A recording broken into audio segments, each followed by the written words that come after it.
Okay, so climate change. Let's do this. Sally moves offshore as Teddy Wilfred, potentially moving along East Coast next week.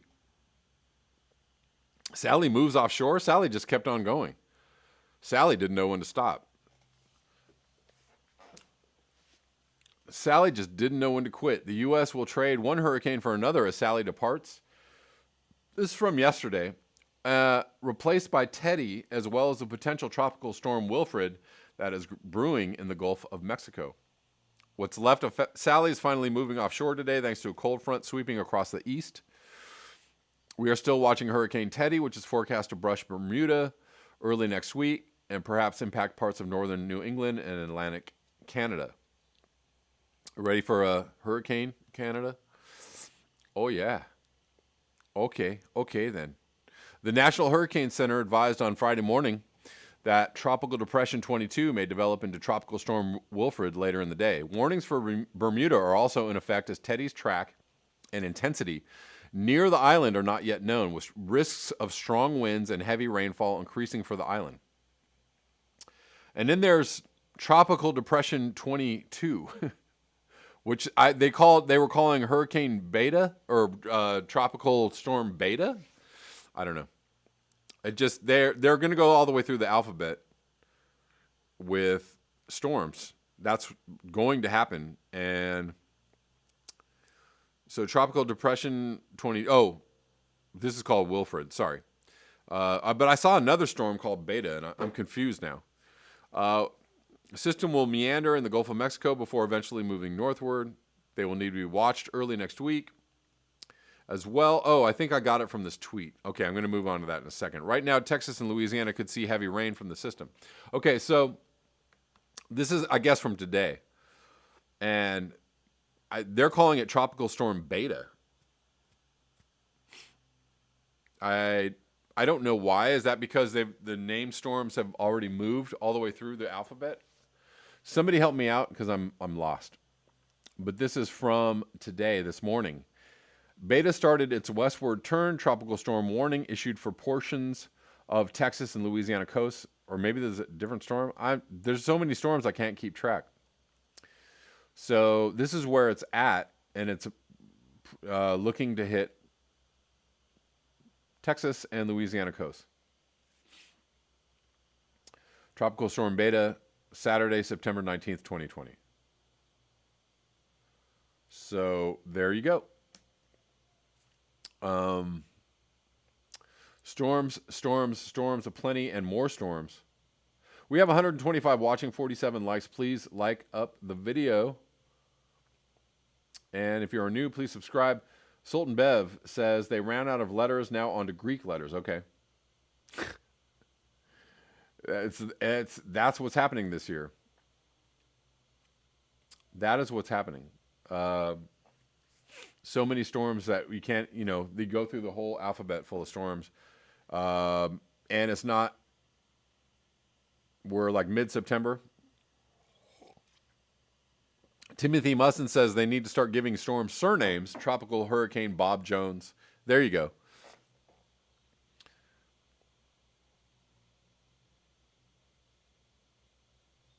Christian Sorensen, they are through it. Okay, thank you. Gamma is next. Okay, thank you guys. I appreciate it. Keith Hayes, stormy weather. Somebody play the piano. I wish I knew that one. I'm kind of learning some songs on the piano. Maybe I'll dazzle and amaze you someday. Noel Wilson, it happened in 2005 too. Okay, that was the year of Katrina.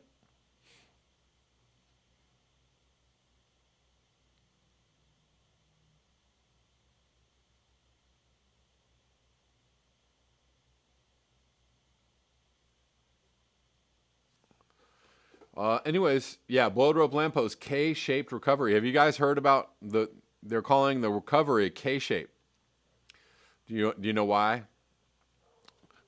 So there's a lot of upward transfer of wealth, a lot of rich people making a lot of money, right? People that own the Amazon and the Teslas and the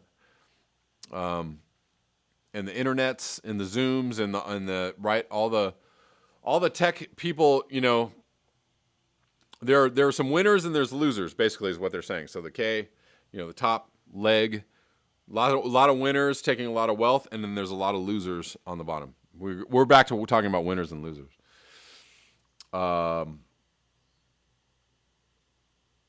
Salt Bev Hurricane Trump. Yeah.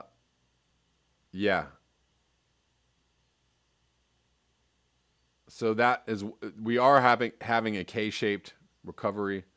Some people are not recovering at all. They're just going straight downhill. Speaking of fallout from the coronavirus, climate campaigners condemn joy flights, quote unquote, for travelers who miss flying. Oh, I miss going on vacation. Rise in scenic round trips by air in Australia and Asia is insanity, quote unquote, say environmentalists. Environmental campaigners have condemned the rise of scenic joy flights aimed at passengers missing the excitement of travel. You too can re-experience the excitement of travel with our moderately priced joy flight. Tickets for a 7-hour round trip from Sydney with Qantas sold out within 10 minutes, making it one of the airline's fastest selling flights ever. Seat prices on the October 10th flight range from 787 Australian dollars economy to $3,787 for business class, using the 787 Dreamliner aircraft usually employed for long-haul international flights. Qantas's Great Southern Land Flight will fly as low as 4,000 feet over Queensland, the Northern Territory, and New South Wales, giving passengers the chance to see Australia's famous landmarks, including Uluru, the Great Barrier Reef, and Sydney Harbour. An advert for the trip promises it will reignite the joy of flying, adding, "From the sky, there are no border restrictions." Qantas is not the first airline to introduce recreational flights in a bid to make up for financial losses. Excuse me. Inflicted by coronavirus pandemic, last month, Taiwanese airline EVA launched a Hello Kitty-themed flight. Yay! That took off from Taipei Airport and landed back there 3 hours later. Japan airline ANA plans to run 2 90-minute Hawaiian experience flights in October after a sightseeing flight in August was massively oversubscribed. And Singapore Airlines is reporting to be planning to launch no destination flights by the end of October. God damn it. Can people get a clue? Clearly, nobody understands climate change or doesn't care. Climate campaigners have been quick to decry the trend and dismiss Qantas's promise that its flight will be carbon neutral. We've got to get our heads around the fact that flying can't be emissions-free anytime soon, said Mark Carter. Yes. Let me repeat that. We've got to get our heads around the fact that flying can't be emissions-free anytime soon.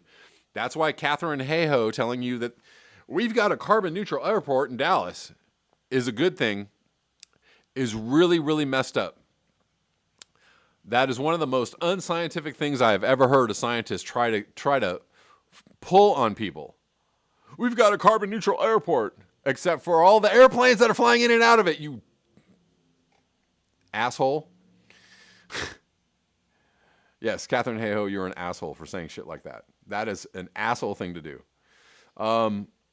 Said Mark Carter of campaign group Flight Free Australia. Oh, the violence. He said passengers on board the Qantas flight will be increasing their annual emissions by 10% in just 7 hours as they gawk at the barrier reef they are helping to destroy. Yes, indeed, they are doing that. That's what they're doing. Our home is on fire at a time when all industries need to be urgently reducing their emissions massively.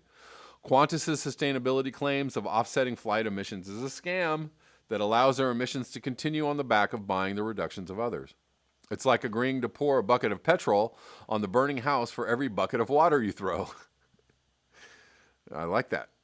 Anna Hughes, director of sister campaign Flight Free UK, said, I understand why they are doing it, but it really is insanity. A flight to nowhere is simply emissions for the sake of it. If that's the society we've built, where we're that addicted to flying, then we have a serious problem. Again, I'm going to go back to what I was saying in the beginning of this video, and that we've infected whole populations full of people who are sick, who don't understand their own damage that they are causing the planet, and don't care about the damage they're causing the planet, because mine. Because I want mine, I want to do whatever I want to do. I want to buy whatever I want to buy, and I want to do it anytime that I feel like it. Because mine. Because rampant, massive, mass narcissism, mass hypnosis, leading to narcissism, mass amounts of narcissism, right? And nobody wants to hear. You try to tell people that, oh, this is bad. Oh, no, I don't want to hear it. No, I don't want to hear it. No, please, no, please, no.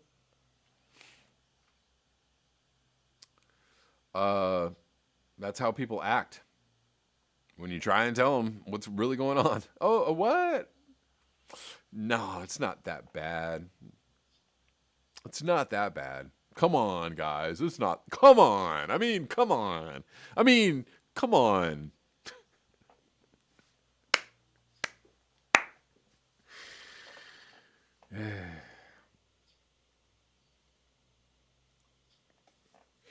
Yeah, addicted to flying.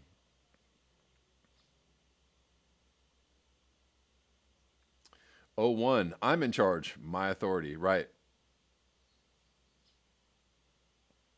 Andy the Gardener, why not? As the EasyJet ad said. Classic psycho advert. Indeed.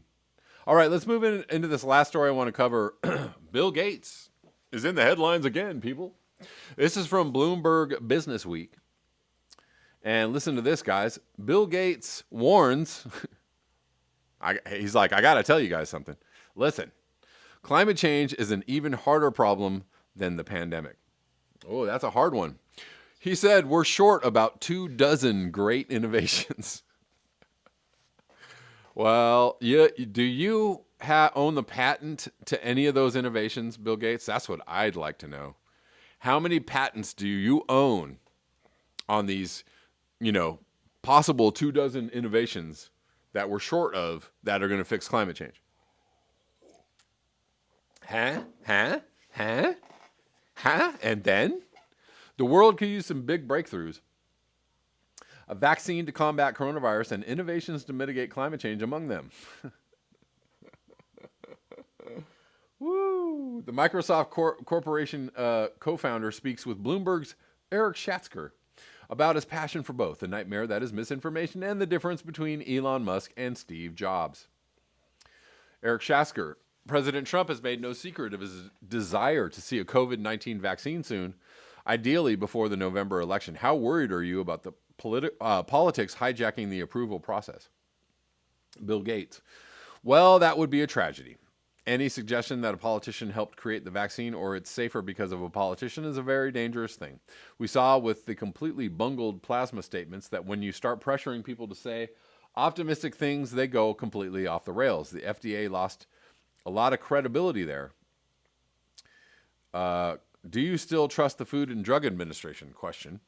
Historically, just like the CDC was viewed as the best in the world, the FDA had the same reputation as a top-notch regulator, but there have been some cracks with some of the things they've said. Oh, yes, the CDC as well. Absolutely. And the WHO. We need to bring this pandemic to a close, he says. Question, what about the Centers for Disease Control and Prevention? The CDC is largely being written out of the picture. You have people at the White House who aren't epidemiologists saying what a great job they've done. It's no longer a set of experts, and the CDC actually did make some mistakes. Okay. Yes, they did.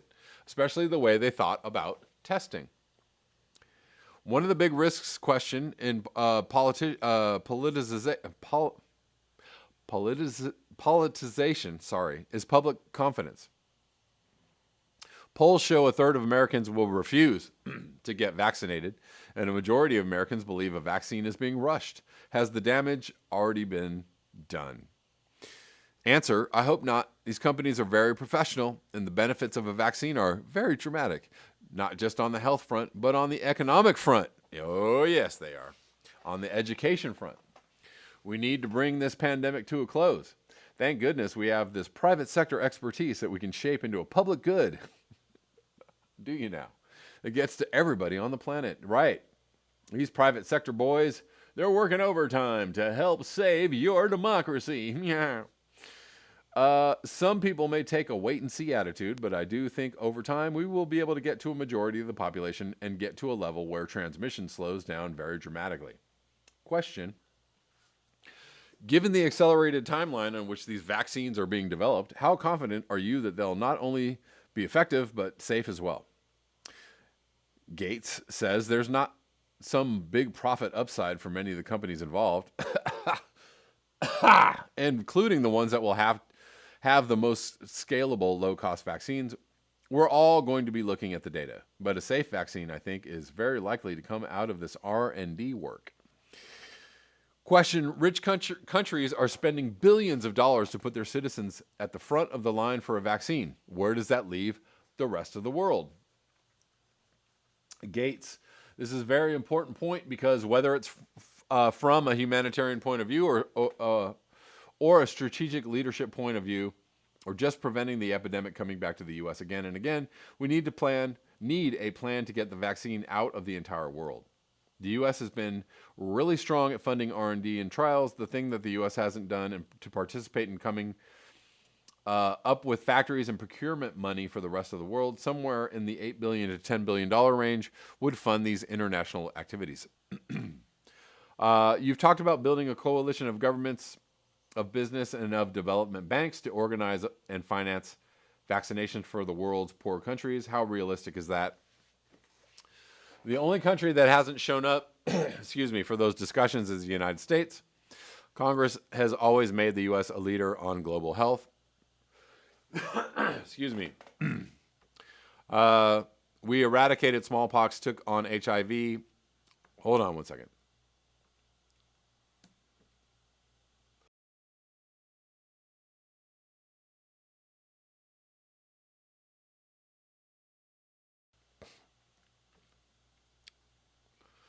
Sorry about that. We eradicated smallpox, took on HIV. People are still expecting us to fill that vacuum. Other countries, including all the European leaders, have stepped forward with generous contributions, but it's not enough without the U.S. being there. We need this to all come together, and the sooner the better. The world's not used to this vacuum of leadership. I'm assuming you've approached the Trump administration for support on this global manufacturing and distribution plan. How responsive has the U.S. government been so far? I'm talking with Republicans and Democrats, Congress, and the executive branch. When it looked like there would be a supplemental bill, it looked like at least $4 billion for the vaccine was going to get in there. Now it's not clear if there will be a supplemental bill, which is unfortunate. By the way, the Democrats are part of holding up that supplemental bill. That is a bipartisan effort to hold up that supplemental bill. When we talk about ending the U.S. epidemic, the global peace has to be part of the overall picture. You literally have to spend billions to save trillions. It'll be the highest impact part of whatever allocation gets made. The Gates Foundation has documented the economic catastrophe that COVID-19 has produced. What if we're looking at a K-shaped recovery with some people emerging from the pandemic on top and others even weaker and falling further behind? As long as the disease is out there, a lot of small businesses will be disproportionately affected. The inequality of this, whether it's between citizens in this country, blue collar versus white collar, blacks experiencing a higher sickness rate than others. Poor countries can't borrow money and spend money like the U.S., and other countries have. Almost every dimension of inequity has been accentuated here. We've got to bring this thing to a close and get back to where we were. Well, that would be very nice, and everybody would really like that to happen. The conspiracy theorists who believe that you helped create and spread the coronavirus might be easy to dismiss if there weren't so many of them. Has that notoriety become an impediment to your efforts for the foundation's work? Well, so many people have questions, Mr. Gates. It's so crazy to suggest the opposite. We make vaccines and that has saved millions of lives. To somehow say that a vaccine is malign or that the deaths aren't really taking place, it's surprising to me how interesting that is. And it spreads far more quickly than the truth. How should these social media platforms try to avoid being the source of these weirdly interesting falsehoods? That's a debate or discussion we're going to have to continue to have. Oh, are we going to be allowed to have that, though? Bill Gates. Are we going to be allowed to? One casualty of the breakdown in America's relationship with China is collaboration on virus research and virus containment. Do you share the mistrust, excuse me, of China's intentions? I do think there are cases where we can have a win-win on solving medical problems, on working together on climate change innovation. I'd hate to see what some people talk about, this complete decoupling. That would be a lose-lose. Okay, here we go. There are overlaps between the challenge of fighting the pandemic and fighting climate change. What steps can government take to address both at the same time? He says, the pandemic illustrates that governments didn't look out for us despite the warnings that are out there. Climate fits that same paradigm. Okay, true. Sadly, the problem gets worse and worse, and there isn't a solution like a vaccine where you can spend tens of billions of dollars and bring it to a close. No, climate change is much harder. Yeah, so is getting rid of this cough. The damage that will be done every year will be greater than what we've seen during this pandemic. Okay, this we know. Joe Biden has an ambitious and expensive plan to combat climate change and shift the U.S. energy supply to renewables. What do you think of this approach? Other than the fact that it's a lot of lip service, what do you think? Ignoring climate change is a gigantic mistake. It's a very tough problem to solve, and it's one that you have to start many decades ahead of when you want that solution deployed, like 30 years ago. Because you're talking about changing most of the physical economy of the world, transport, industry, buildings, electricity, all of those things. And agriculture contribute to emissions. For many of these sources of emissions, we have no solutions. I mean, at least he's telling you the truth. We have no solutions. So, bully for Bill Gates for saying straight up, we have no solutions. How realistic is Biden's goal of 100% clean energy by 2035? He says, I think that will be very difficult to achieve. Yes, especially when we're going to continue fracking, and especially when we're going to be subsidizing the fossil fuel industry. That will be next to impossible to achieve. But it's a great goal. Without innovation, a lot of innovation, we won't be able to get there. The Biden plan has a $2 trillion price tag. That's a lot of money to spend in 4 years. Do you have confidence that the U.S. government can do that responsibly and effectively? He says that part that I understand the best is R&D, which would use up some of that money. If we spent at the same level we do for health research through the NIH, which is about $35 billion a year, if we had a National Institute for Energy and Climate, and why don't we have anything like this already? Why not? Oh my God, we're still not even there. I can see how that money would make a dramatic difference and create all sorts of businesses that would be able to export their innovations. So I heard that Guy McPherson had approached or tried to approach Bill Gates or Bezos or some other, billionaires about implementing layman talks. Yeah, you talk a lot of dumb shit, but continue on, layman. What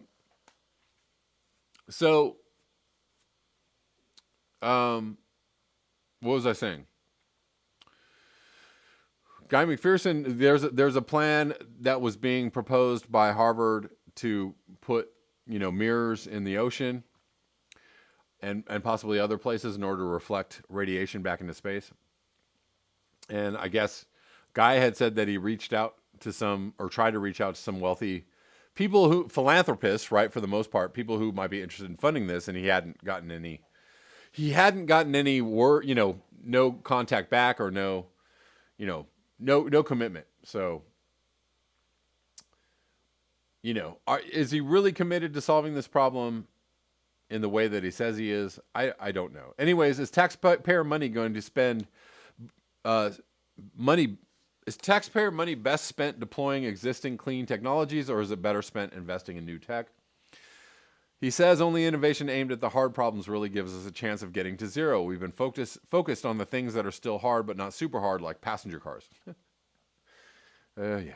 Clearly, climate is on the ballot in November. What else is at stake for you in the election? No, it's not on the ballot in November. I'm sorry to say. That is a falsehood. False. You have, he says, you have quite a contrast. There is no contrast. There's actually very little contrast. Don't speak about who I'm going to vote for because of my Gates Foundation work. Oh, well, isn't that ethical?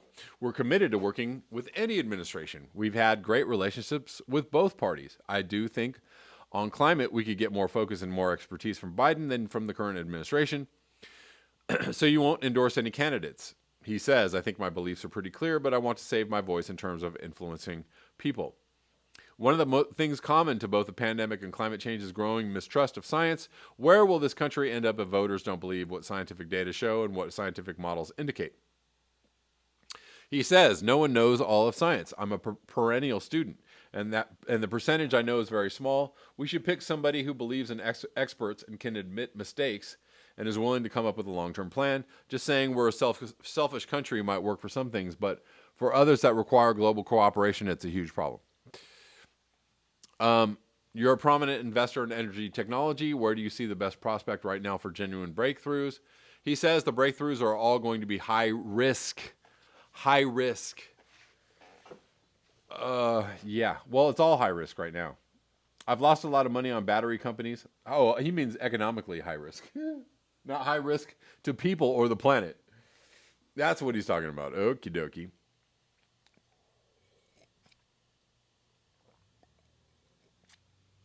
Right. And he goes on to say, I think nuclear fission shouldn't be counted out because next generation designs can be very safe and very economic. So, again, he's not talking about risk to the planet. He's talking about economic risk. Because, that's what really matters, the bottom line. That would fit into the picture very well. Even things that are kind of far out, like fusion, we should continue to invest in because the potential there is very large. All right. So what he means by solutions are solutions. I'm not going to read anymore.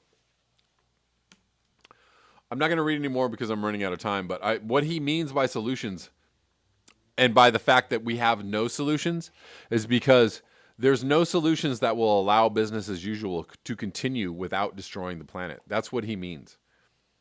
He means we have no solutions that will allow business as usual to go on without destroying the planet. That is what he meant, if you read between the lines of what he was saying.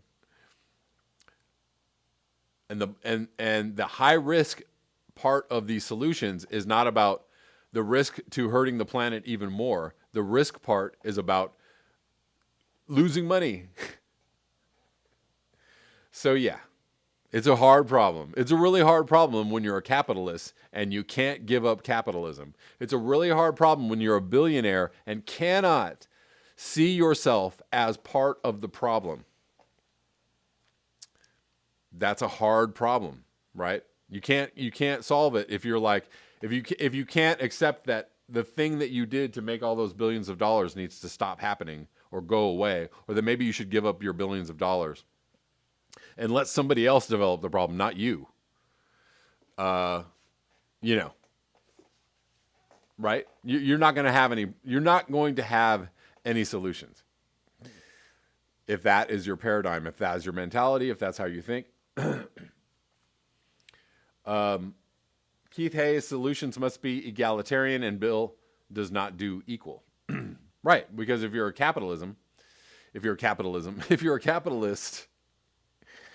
winners, K-shape, winners, losers, right? That's the K-shape, winners and losers. Hey guys, remember to like, share, and subscribe, and you can support the channel. The links below, PayPal, Patreon, Square. Also, if you'd like to watch the live streams, you can watch the live streams on my Patreon channel. You can subscribe for as little as $1. So hopefully I will see you over there, and thanks so much.